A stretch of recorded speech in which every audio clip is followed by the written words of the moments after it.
লালমনিরহাটের কাকিনা মহিপুর রংপুর সড়কে বাস ও ট্রাক চলাচলের দাবিতে মানববন্ধন করেছে লালমনিরহাট জেলা মোটর মালিক সমিতি ও যাত্রী স্বার্থ সংরক্ষণ কমিটি।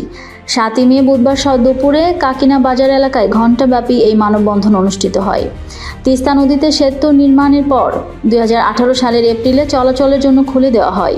এরপর 2023 সালের 28 মে রাতে হঠাৎ এই সেতু দিয়ে ভারী যানবাহন ট্রাক চলাচলে নিষেধাজ্ঞা দেয় স্থানীয় প্রশাসন। এতে ট্রাক মালিক ও চালকেরা অতিরিক্ত ব্যয়ের সংখ্যায় পড়ে। বুড়িমারী স্থল বন্দর হতে লালমনিরহাট জেলা দিয়ে দেশের অভ্যন্তরে পণ্য পাঠাতে প্রায় 55 কিলোমিটার সড়ক বেশি বাস ও ট্রাক চালাতে হয়। বুড়িমারী স্থল বন্দর হতে পণ্য পরিবহনে গাড়ির মালিক, চালক ও শ্রমিকরা এ সেতু পথ পুনরায় চালুর দাবিতে সড়ক মানববন্ধন করেছে।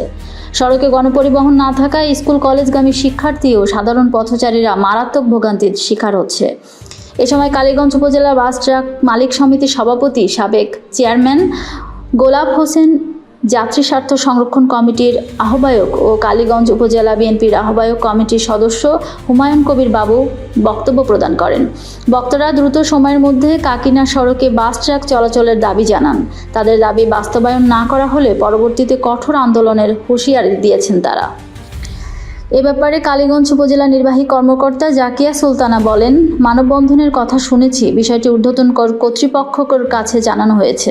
কাকিনা থেকে রংপুর যেতে যে খরচ হয়, কাকিনা থেকে ওই মহেন্দ্রনগর হয়ে তিস্তার ওই সেতু দিয়ে যদি যায়, সেক্ষেত্রে অন্তত 5,000 টাকার বেশি ডিজেল খরচ হয়। কিন্তু এই অদৃশ্য শক্তির কারণে কিছুদিন পর এই রোড তারা ব্যারিকেড সৃষ্টি করে দিয়ে যাচ্ছে, যার কারণে অত্র এই সারা জেলার মানুষ, বিশেষ করে আদিতবাড়ি থেকে একেবারে বুড়িমারী পর্যন্ত এই সারা এলাকার মানুষ ক্ষতিগ্রস্ত হচ্ছে, পরিবহন মালিকরা ক্ষতিগ্রস্ত হচ্ছে।